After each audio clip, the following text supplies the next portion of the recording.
up. He probably... Leatherneck Lace is on. AM 1360, 610, 1240, and 1470. The Talk of Connecticut. 9:17 here, the Talk of Connecticut. Paul Pacelli alongside Mary Jones. Leatherneck Lace, mostly sunny today. Highs in the upper 80s. Right now it's 72. One of the things that we talk about a lot, Paul, isn't it, in terms of eating, the confusion behind what is good for us. It seems like a different news story comes out every day. This is good. No, it's not good. Yes, it is good. Certainly can be overwhelming. Well, we have someone with us today who is a nutritionist and a food educator, and she is going to set us straight to some of these confusing questions. So pleased to welcome to the show. She has a book out, the title of which is Smart Eating Made Simple, like that. Welcome to the show, Jane Ibbetson. Hi, Jane. Hi. Thanks for having me on your show. Well, thank you for joining us. Paul Pacelli and Mary Jones here with you today. And would you agree, firstly, that it certainly can be confusing in terms of what the heck we're supposed to be eating? Yes, it is very confusing because we hear, oh, we're supposed to eat this and we're not supposed to eat that. And people say, I've had people say to me as a nutritionist, now, exactly what am I supposed to eat? I know it. Well, you are all about, if I understand your expertise a little bit in the overall theme of your book, you are all about eating a plant-based diet. Is that right? That's correct. And could you start by explaining what that is, firstly? Well, as a nutritionist, you know, healthy foods are the nutrient-rich foods in our estimation, like vitamins, minerals, antioxidants, fiber, and only plants are the best. I mean, you know, some of the plant foods contain 20-plus nutrients, and they just fit us better, kind of like our socks, you know, how our socks fit us. Plants fit us the best of any food group. Well, Paul and I were talking right before you joined us about, you know, that age-old question, are we built to eat meat or are we built to eat plants? What do you say to that, Jane? My guess is you've been posed that question many times. Well, that's true. And I think we have, if we are sincerely objective and honest and seeking to understand what diet is best for us, then it's important to trust what our body guides us to. And it's important to listen to our body as we experiment with different food ratios, including and excluding animal foods. You know, I honestly believe Americans eat way too much protein in the form of meat, which pushes the amount of vegetables to a bare minimum. And vegetables are a healing food, and it only stands to reason that our plate should, you know, consist mainly of vegetables with a little bit of meat. Jane, it must be... you know, if we want to eat meat in a truly healthful way, and yes, meat can be and is healthy, then I think we should eat the organic and the grass-fed. Jane, it must be difficult, though, when you have clients or people talk to you, when you tell them to do this, because we're in such a convenience-based society that so much of our consumption of bad calories and bad ratios and bad stuff is probably linked to folks just wanting food the quick, easy way they could get it without, you know, maybe sometimes taking the time to prepare something at night or something at night for the next day. That's very true. And you know what? 90% of the money we spend on food is going to buy processed food. And I think that's part of our problem today. Our food supply is more geared to convenience, and it's geared to profitability for the food companies. And I was just reading the other day that the average American consumes about 10 pounds of chemical food additives per year. Now, that's a lot. Now that can't be good. No. Now, it says here, Jane, you have 6 children and 12 grandchildren. Now, does Grandma let the grandkids have any Twinkies or not? No, I try to keep healthy snacks around. I don't even keep any of those in my house. Okay. Now, I'm not saying keep it from them forever. Yeah, I was just kidding. It's up to their parents, you know, if they want to let them have it, like, say, at Halloween or whenever, or with a friend.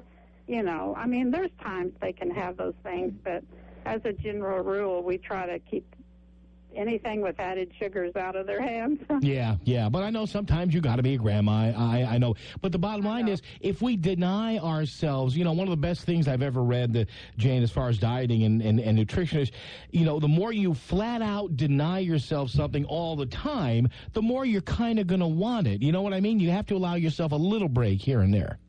Well, I used to be that way. I crave sugar, and, I've been working on it for several years. Hey, I have to say I'm almost to the point that I can control it now. Almost. So, yeah. After all these many once years. in a while, you get hungry for something sweet. That's right. But I just go for a piece of fruit. Oh, yeah. And a lot of times that'll satisfy me. So I've really had to work at it, because the more fat, the more sugar, the more salt you have, the more you crave.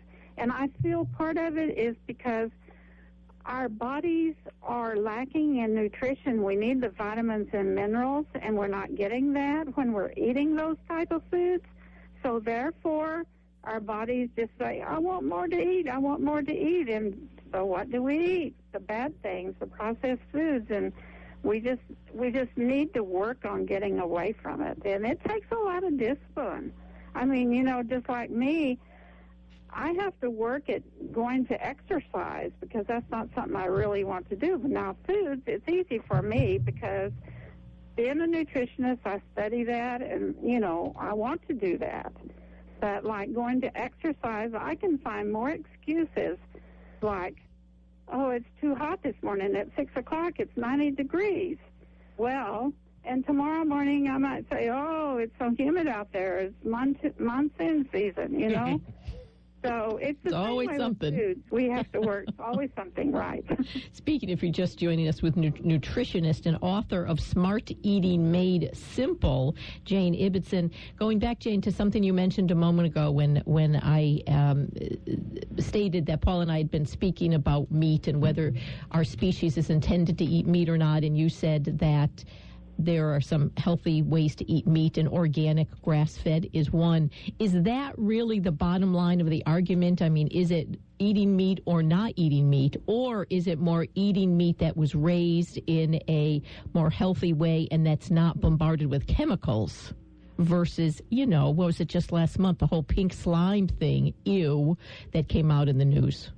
Yeah, well, that's true. And personally, I'm very careful when I go to buy meat, because there are a lot of additives and so forth in our foods.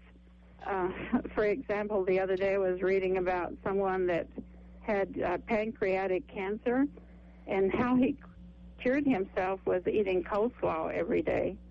Coleslaw? Coleslaw. But I'm sure it wasn't smothered in dressing. But anyway, cruciferous vegetables, they pull the toxins out of the body, and they also put healthy bacteria back in. And so I think we have to have a balance between meats and vegetables. And I think another thing is that we Americans eat way too much protein in the form of meat. So I think we need to cut back and eat more vegetables. Maybe our plate needs to be at least half vegetables with a little bit of meat. And another thing I'd like to mention is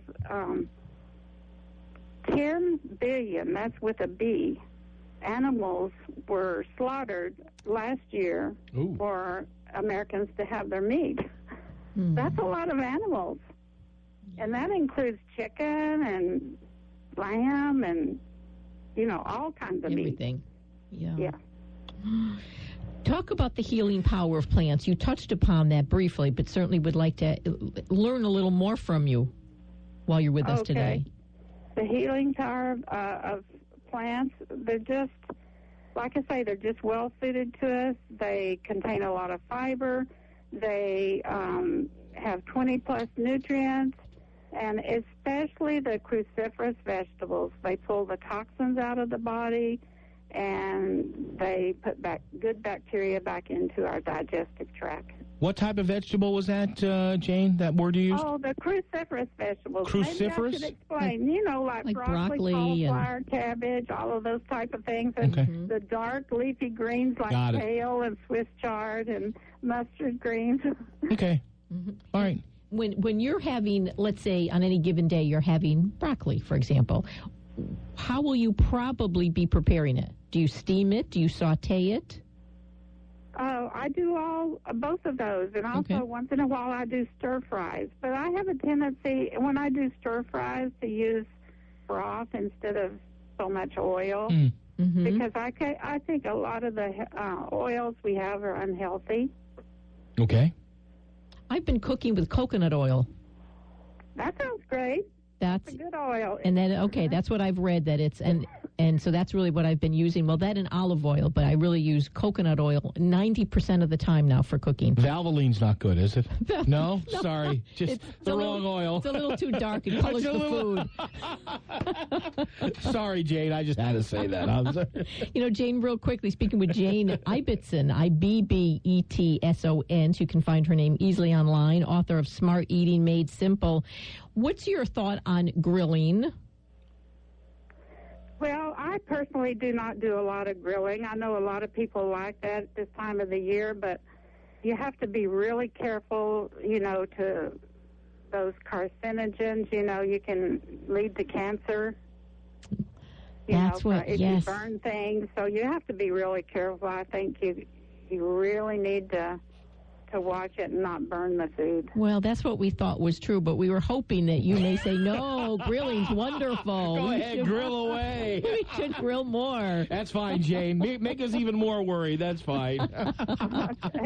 Oh, Jane, thank you so much for joining us. Smart Eating Made Simple. It can be confusing, but with Jane's book and her knowledge and expertise, we can certainly get on the straight and narrow in terms of what we should be eating. Is your book available everywhere? Yes, it's available at Barnes & Noble, on Amazon, and Author House. Author House, great. Jane, thank you so much. Oh, real quickly, we have like 30 seconds. Chia seeds. Do you know anything about chia seeds? Chia seeds? Yes, they're high in omega-3s. They are, so they're good. I've been eating a lot of chia seeds every day for breakfast. That's okay, right? Yes, and also flaxseed. It's a very healthy oil, and, we need to get our omega-6s and omega-3s back into balance.